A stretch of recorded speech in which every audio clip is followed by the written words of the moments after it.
Учебната година изгледа пак ќе почне без учебници. На 3 недели пред почетокот, за второ и пето оделенците се уште нема книги. Според експертите проблемот станува традиционален, а како што стојат работите, децата пак ќе треба да копираат, принтаат и да учат од скрипти. За жал, ова не е ситуација само оваа година, ова е ситуација која трае во континуитет повеќе години и е одраз, жал ми е што морам да кажам, на неспособноста на оваа влада да се справи со ситните проблеми, наместо да се справува со крупни и значајни проблеми. Апсолутно е недозволиво. Учебници треба да има и за учениците и за наставниците.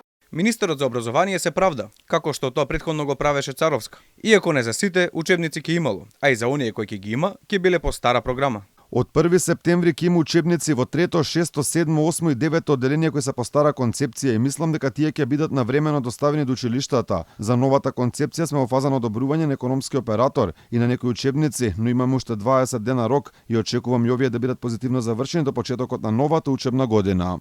Учебници нема, ама нема ни свидетелства. Традиционалното доделување на оценки во јуни годинава изостана. Договорот за печатање на свидетелства и за основно и за средно образование е склучен дури на 1 август. Тендерот го добила фирмата Арберија Дизајн од Тетово.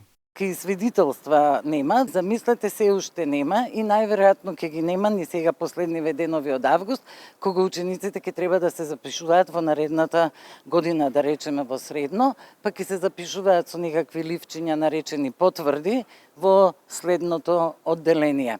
Министерот Шакири за овој проблем најде утеха. Вели бил решен и учениците, иако со задоцнување, сепак ќе добиеле свидетелство. Овој јуни свидетелства добија само учениците кои образованието ќе го продолжат во странство.